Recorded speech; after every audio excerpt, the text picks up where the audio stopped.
Sorry that I've been gone for a little bit. When it gets to the point that 10 days is a long break, I've been doing pretty good, so.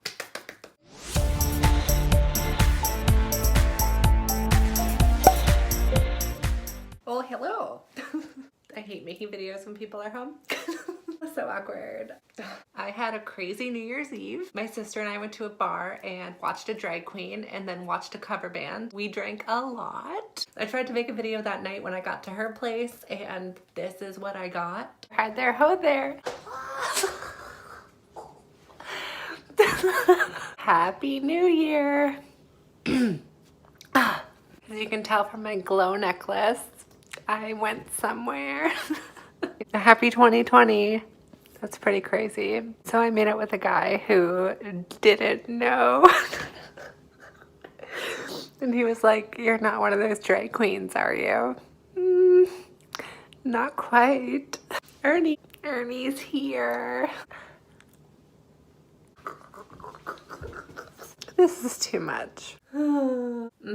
So hookup culture. I feel like now people are really focusing on hookups, especially because of dating apps and just the sexualization from the media, etc., and because like everything is accessible on the internet, if you know what I mean. People are just super horny all the time.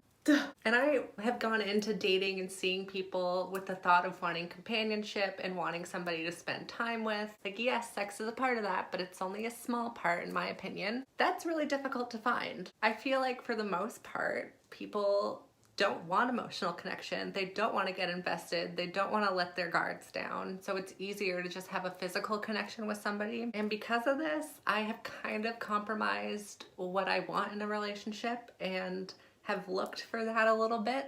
I got Grindr. Ugh, I don't even know how to describe it. Like, everybody there just wants wham bam, thank you ma'am, and their first couple messages are their body parts, and it's a lot to take in at first. But I used to use Grindr when I identified as a gay male, and now that I'm a trans woman, I was kind of like, I don't know if Grindr's the place for me. Actually, if you're trans, you should get Grindr. There's a smorgasbord, just so much. People are into it, and you can put that you're trans, and people will look for it, and you can have some fun. So with that, I've seen a few people in the last couple months and I've had really good times. But again, it's hard to decipher what people want and if they are just looking for physical or if they want something romantic. I had an instance where I was hanging out with a guy and we canoodled, and then he just started getting mushy and romantic. And I was like, wait, I don't know what you're thinking. Do you want something more? Do you not? Because if we don't see each other, it's not like we really text, so I don't know if he's ghosting me.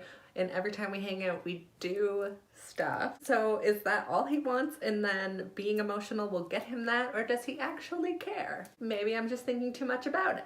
I can't help it. I'm like an overthinker no matter what. It's just a lot. And then a guy who I saw in the summer who was pretty romantic, and we had more of an emotional connection than a sexual connection, messaged me and we hung out and went out, and it was a really good time. Like, he was telling me all these things about romance and being together. Then he ghosts me.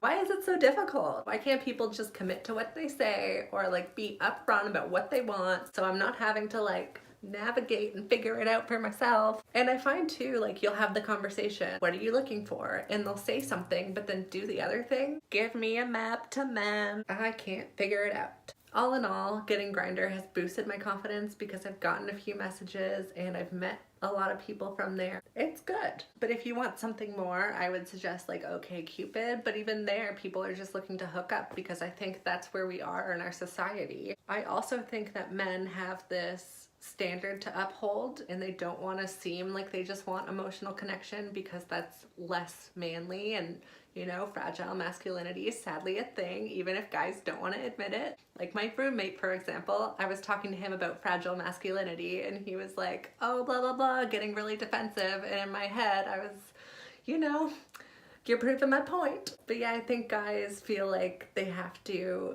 say that they just want sex when really they want more than that because that's the pressure that they feel. Who knows? But looking at it from the outside, it seems that hookup culture is very strong. And it's hard when you want more, but A connection is a connection. Being with another human is great. And if you're having fun and getting something out of it, boop, power to ya.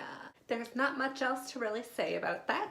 I hope you all did have a safe New Year's and it turned out to be great, and 2020 is going good so far. For me, it was like, I had worked a lot and then I didn't go to the gym for a little bit, so I felt kind of blah, but I've started going back to the gym and that's made a huge difference, and it gets you kind of back in the swing of things, and now I feel more level-headed to go into work. But I think for some of us, starting a new year can be daunting and kind of hit you in the face and you feel a little lethargic and not ready for it. Whatever.